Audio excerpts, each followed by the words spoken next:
House plan बनने के बाद अब आपकी बारी आती है कॉलम प्लेसिंग। ठीक है, तो आर्किटेक्ट प्लान आपके बनने के बाद कहाँ पे आपका रूम का साइज़ रहेगा, क्या साइज़ आपका टॉयलेट का रहेगा, क्या बेडरूम का, क्या टेरेस का, क्या ओपन प्लेस, तो वो सभी जो साइज़ है आपको दे दी जाते हैं हाउस प्लान के अंदर। उसके बाद आपको कॉलम साइज़, फुटिंग का डेप्थ, आपकी आपकी कॉलम की साइज़, आपको कॉलम का रेनफोर्समेंट, तो सभी इसके बाद ही बनता है।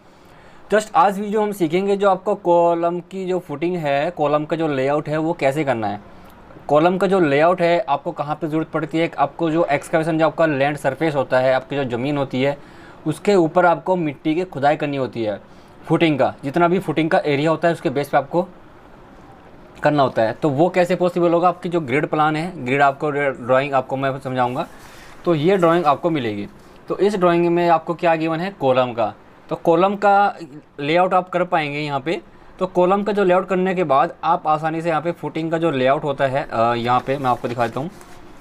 तो आसानी से ये आपकी ज़रूरत पड़ेगी। तो ये वाला ज़रूरत पड़ेगा आपको कॉलम का लेआउट पे, ये ग्राउंड सरफेस पे पड़ेगा। उसके बाद आपका पीसीसी हो जाने के बाद वहाँ पे ज़रूरत पड़ेगी कॉलम लेआउट की। उसके बाद फुटिंग का जो फुटिंग कास्टिंग हो जाने के बाद यहाँ पे स्टार्टर जो आप भरेंगे वो उसके बाद ज़रूरत पड़ती है। फिर प्लिंथ लेवल पे आ जाते हैं, प्लिंथ लेवल में फिर लेआउट की ज़रूरत पड़ती है।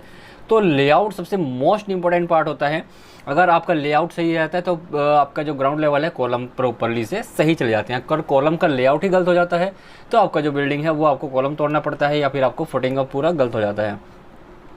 काफ़ी ये होता है कि जो ड्राइंग्स आपके पास आती है तो वो ड्राइंग के अंदर भी काफ़ी क्या हो जाता है, मिस्टेक हो जाती है। तो वो हमें कहाँ पे ध्यान देना है, कहाँ पे मिस्टेक हुई है वो कैसे हम चेक करेंगे। मिस्टेक्स को देखने के बाद हम कॉलम का लेआउट कैसे करेंगे वो नेक्स्ट वीडियो में हम सिखाएंगे आपको। जस्ट यहाँ पे मैं आपको वीडियो में बताऊँगा कि कॉलम का जो लेआउट है वो हम कैसे रीड करते हैं, कैसे पढ़ते हैं। तो ये आपको ड्राइंग की ज़रूरत पड़ेगी। आपको सबसे पहले ये वाली ड्राइंग, तो इसमें मिस्टेक्स हुई है काफ़ी, तो मैं आपको भी बताऊंगा कहाँ पे मिस्टेक आपको देखना है। तो काफ़ी लोग क्या करते हैं कि आपको ग्रिड प्लान, लेआउट प्लान दे दी जाती है, बस इसी की वजह से फटाफट आप लेआउट करना स्टार्ट कर देते हैं।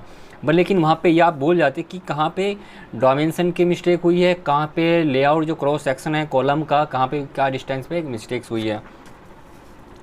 ठीक है, तो अगर आप पहले कॉलम का लेआउट कर लेंगे तो आसानी से यहाँ पे जो फुटिंग का जो साइज़ है वहाँ पे इसके कॉलम के जो कॉलम का सेंटर होता है, कॉलम के सेंटर से आपको दोनों साइड में आपको आसानी से कर सकते हैं। जैसे यहाँ पे फुटिंग का साइज़ है, फुटिंग का लेंथ है 1067, इसको सिंपल 2 से डिवाइड कर देंगे तो आपका ये लगभग 530 आ जाएगा। ठीक है, 530। तो ये लगभग 530 आपको क्या करेंगे, आपका जो जैसे कॉलम होता है इसके सेंटर से 530 इधर कर देंगे, 530 इधर कर देंगे। जैसे 1372 है तो यहाँ पे आपको दोनों से इसका हाफ कर देंगे कॉलम के सेंटर से। ठीक है, तो यहाँ पे आपको सभी को शो कर देगा, कॉलम के सेंटर से आपको इतना लेना है, कॉलम के सेंटर से आपको इतना जाना है। तो सबसे पहले हम जान लेते हैं पहले कॉलम का लेआउट हम कैसे करेंगे। तो कॉलम के लेआउट के लिए हमें जाना होगा इस ड्राइंग के अंदर। ये आपको ग्रिड प्लान अलग से ही कॉलम की लेआउट प्लान आपको दे दी जाता है। तो कॉलम के आपने ड्राइंग का अंदर पढ़ेंगे वहाँ पे 3696 mm है।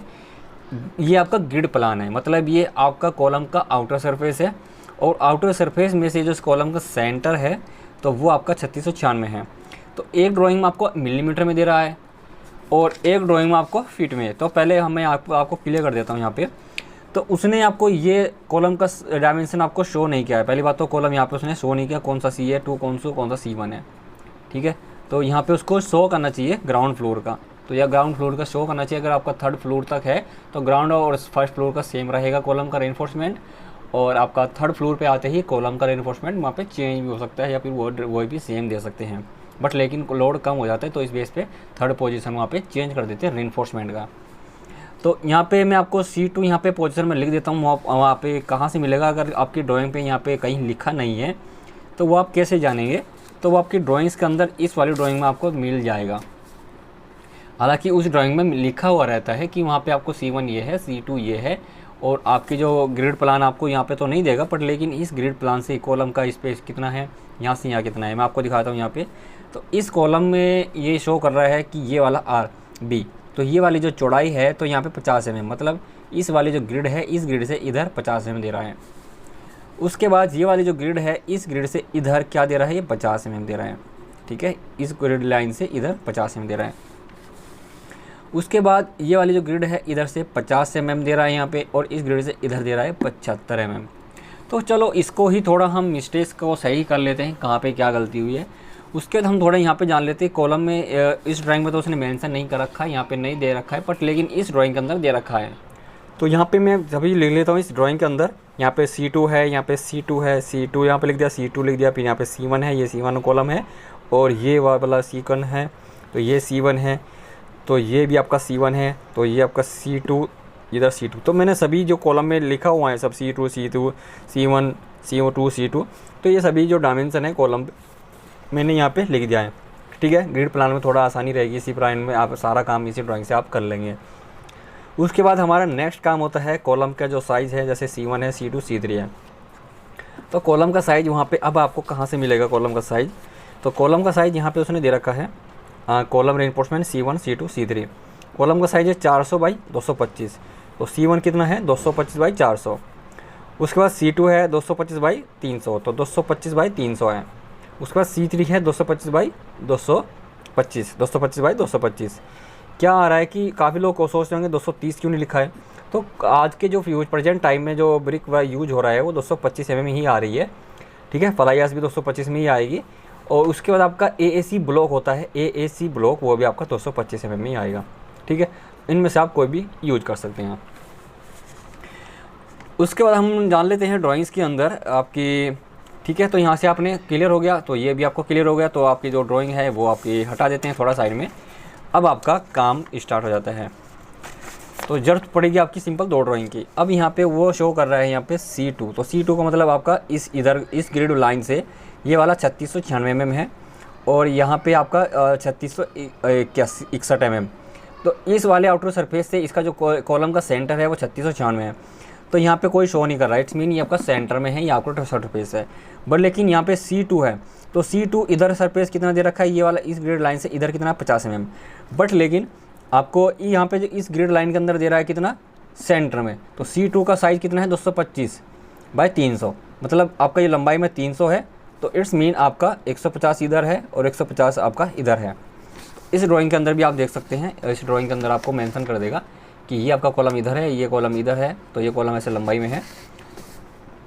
ठीक है, अगर हम इस सेंटर में जाते हैं, ये वाला सेंटर जाता है, तो इधर जितना आएगा, ये वाला इधर सरफेस आएगा या फिर इधर आएगा, तो ये आपका फेस दिखा रहा है। यहाँ पे क्या दिखा रहा है, ये फेस दिखा रहा है। ये वाला जो सरफेस दिखा रहा है ये बिल्कुल फेस दिखा रहा है आपको, ये फेस दिखा रहा है, ये फेस दिखा रहा है।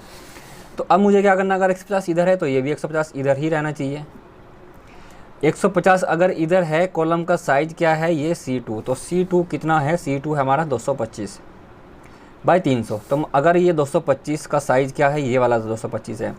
तो 225 में से अगर हम 150 लेस कर देते हैं तो हमारे पास बचता है 5 और 7, तो ये 75 mm बचता है। तो लेकिन उसने क्या दे दिया है 50 mm, तो ये आपका इधर गलत है, तो ये आपका आना चाहिए यहाँ पे 75 mm। ठीक है, तो इस ड्राइंग को आपको अच्छे से देख लेना है। ये ग्रिड लाइन है, ग्रिड लाइन से आपका 75 इधर जाएगा और 150 इधर आ जाएगा। सेम ये रहेगा, इधर भी आपका ये 150 आएगा इधर, और सेम ये इधर है 150। बट लेकिन इसने यहाँ पे भी क्या कर दिया है 50। ये वाला जो दूरी है, ये वाली दूरी उसने यहाँ पे 50 mm दे दिया है, बट लेकिन आपको ये भी 150 लेना है। उसके बाद हम इस ड्राइंग के अंदर, ये तो क्या है, ये सेंटर में है, दोनों इधर साइड में हो जाएगा, ये भी सेंटर में है। ऐसे हम इधर से ये वाला जानेंगे, ये वाला सरफेस कितना है, ये सरफेस कितना है। तो यहाँ पे ये इसमें कॉलम में यहाँ देख लेते हैं, इस ड्राइंग के अंदर आपको ये फेस दिखा रहा है, ये वाला फेस। तो इट्स मीन आपका ये फेस दिखा रहा है। तो कॉलम का साइज़ कितना है 225 C2। तो C2 का साइज़ कितना है 225 बाई 300। तो कितना रहेगा 113 इधर, 113 इधर। तो अगर 113 इधर है, 113 इधर है, 113 अगर हम इधर करते हैं तो इधर टोटल कितना साइज़ है इसका C2 का टोटल साइज़ है 225 बाई 300।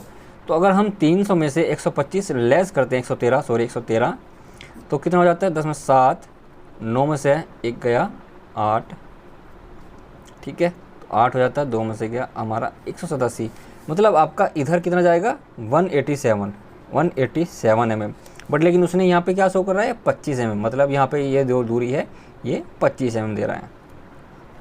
तो ये आपको ड्राइंग को अच्छे से इस तरह से रीड करना है। जैसे ही आपका ये जो ये फेस दिखा रहा है, ये पूरा फेस, ये फेस, ये फेस। तो ये फेस में जाने के लिए अब हम यहाँ पे देख लेते हैं, यहाँ पे ये क्या दिखा रहा है, ये फेस दिखा रहा है, ठीक है, ये फेस दिखा रहा है। तो इट्स मीन आपका कॉलम का साइज कितना है, कॉलम का साइज ये C1 है, तो C1 कितना है 225/400, तो 225 इधर आ जाएगा और 200 200 दोनों साइड में हो जाएगा, 400 हो जाएगा। अगर 200 इधर है तो 200 ही इधर आएगा, ये 200 इधर आएगा तो 200 ही इधर आएगा, और 200 इसमें इधर भी आएगा और 200 ही इधर आएगा। तो इधर कितना बचेगा, अगर 200 इधर आया तो इधर कितना बचेगा 25, जस्ट ओनली 25 mm इस ग्रिड लाइन से 25 mm। जब आप ग्रिड का ऐसे क्रॉस कर देंगे, जब आप लेआउट की कॉलम की मार्किंग करेंगे, तो नेक्स्ट वीडियो में प्रॉपर्ली आसान भाषा में समझा दूंगा। तो इधर आपका जाएगा 25 और इधर जाएगा 75, और इधर आएगा आपका ये वाला फेस दिखा रहा है। इस ड्राइंग के अंदर हम जान लेते हैं, इस ड्राइंग के अंदर आप पढ़ेंगे तो ये फेस आपको दिखा रहा है, ये वाला फेस। तो ये फेस दिखाने के लिए आपको इसमें ये फेस आपको शो कर रहा है, तो यहाँ पे सेंटर में शो कर रहा है। तो इट्स मीन कितना है ये C2, तो C2 कितने का है 300, 225 ऐसे है और 300 ऐसे है, मतलब आपका 150 इधर है और 150 इधर है, 150 इधर है आपका, 150 इधर है। ऐसे ही आपका ये कितना रहेगा इधर, इसने 50 में शो कर दिया जस्ट ओनली, जबकि रहेगा हमारा ये 150 इधर, और इधर कितना हो जाता है हमारा कि ये कॉलम का साइज़ हमारे पास है C1, तो C1 का साइज़ क्या है 225/400। अब हमारे पास ये है 400 में से हम लेस करते हैं 150, तो ये हो जाता है 0, 5 और 3 में से क्या, तो 250। तो इसका मतलब इधर 250 जाएगा इस ग्रेड लाइन से, 250 इस ग्रेड लाइन से 150, इधर 25 और इधर आपका, ठीक है। तो इस ग्रेड लाइन से आप कर सकते हो, मतलब अगर आपका ये कॉलम है, अगर एक साइड का पता आपका इधर हमारा 150 जा रहा है, तो इधर हमारे पास जा रहा है 150, तो इट्स मीन आपका आसानी से 150 जा रहा है, तो आसानी से यहाँ पे इधर से कटिंग करके कर सकते हो। कॉलम का इधर आपने 50 लिया और कॉलम का है 225, तो यहाँ से ही आप मेजर करके 225 कर सकते हो। दूसरा तरीका मैं आपको यहाँ बताता हूँ, उसके बाद हम जान लेते हैं। यहाँ पे दे रखा हुआ उसने 11 फीट, ऐसे ही आपका 11 फीट है। तो अब हम कैसे कैलकुलेट करेंगे कि ये आपका 11 फीट है, तो 3696 से माइनस कर लेते हैं यहाँ पे हम, ठीक है। तो हम चेक कर लेते हैं, यहाँ पे 11 फीट दे रखा है डायमेंशन अंदर, इसमें दे रखा है उसने 3696। मतलब जिसको mm में ड्राइंग पढ़नी आती है वो mm में काम कर सकता है, जिसको फिट में आती है तो फिट में यहाँ से इसको चेक कर सकता है, मतलब यहाँ से वो लेआउट कर सकता है इस ड्राइंग से, सेंटर प्लान लेआउट करने के बाद। अब हमारे पास है 3696 माइनस कर लेते हैं, अंदर हमारे पास 11 फीट है, तो हमारे पास यहाँ पे कितना माइनस करेंगे 225, माइनस 225 माइनस कर लेते हैं। यहाँ पे कितना था हमारे पास 113, इधर 113 था, तो माइनस 113, तो कितना हो जाता है हमारे पास इतना mm, इंच में बदलते हैं इसको, भाग कर लेते हैं 25.4 mm से, तो इतने इंच हो जाते हैं। इसको इंच को हम कन्वर्ट करते हैं फीट के अंदर, भाग कर लेते हैं 12 से, और तो हमारे पास आता है 11 फीट। तो ठीक है, तो हमारे पास 11 फीट अंदर आ गया है। इसी तरह अगर हम इसके अंदर डायमेंशन की चेक करेंगे, तो यहाँ पे हमारे पास है 2541, ठीक है। पहले 2541, अब माइनस करते हैं, और हमने ही इधर कितना लेस किया था 113, और हम इसके आउटर सरफेस में चले जाते हैं, ठीक है, इसके आउटर में चले जाते हैं, यहाँ से इसका आउटर में चले जाते हैं, इसके आउटर में चले जाते हैं। उसके बाद हम माइनस कर देंगे ये वॉल का डायमेंशन, ठीक है। यहाँ पे कितना दे रखा हो 7 फीट बाई 12 फीट 4 इंच। तो अब हम यहाँ पे क्या कर लेते हैं, यहाँ पे दे रखा है 2451, और प्लस कर देते हैं, इसमें बाहर चले जाता है, इसके आउटर सरफेस में चले जाते हैं। आउटर सरफेस में जाने के लिए कितना करते हैं 113 प्लस कर देते हैं, प्लस 113। उसके बाद हम प्लस कर देते हैं, और यहाँ पे कितना था ये 200 इधर था, तो इधर कितना हमारे पास 25, क्योंकि ये 225 की चौड़ाई है, जबकि यहाँ पे ये कितना दे रहा है 75, मतलब ये कह रहा है कि ये इधर 75 है, पर लेकिन 75 नहीं है, क्योंकि इधर इस साइड में इधर ये सरफेस कितना है 200, यहाँ पे भी 200 आएगा, तो इधर कितना बचता है 25। तो अब हम इसमें क्या ऐड कर देते हैं 25, ये हो जाता है mm को कन्वर्ट करते हैं इंच में 25.4, ठीक है। अब इंच को कन्वर्ट कर लेते हैं हम फीट में, भाग कर देते हैं इसको 12 से, तो ये हो जाता है इतना, ठीक है। अब इसमें से माइनस करते हैं 9 इंची, 9 इंची का कितना होता है 0.75, इसमें से फिर दोबारा 9 इंची माइनस कर देते हैं, 9 इंची का कितना होता है 0.75, ठीक है। जैसे कि 9 इंची है, 9 इंची में कितने फिट होते हैं, 9 इंची में हो जाएंगे 9/12, तो कितना हो जाता है 0.75 फीट। तो ये हमारे फिट ही निकले थे, यहाँ पे फिट में से इतना माइनस कर देते हैं, तो हमारे पास कितना आ जाता है 6.99 मतलब आपका 7 फीट। तो ये हमारे डायमेंशन आ गई अंदर कॉलम की 7 फीट। तो इस तरह से आप यहाँ पे चेक कर सकते हो डायमेंशन, ठीक है, कि गलत तो नहीं है या फिर सही है या फिर नहीं है। तो ये वीडियो आपको ज़रूर देखनी चाहिए, अपने फ्रेंड के साथ शेयर करनी चाहिए और आपको आई होप आपको ये वीडियो से सीख जाएंगे, ठीक है। तो इस तरह से कॉलम का लेआउट आप कर सकते हैं। Thanks for watching this video. मिलता है नेक्स्ट वीडियो में। Bye bye.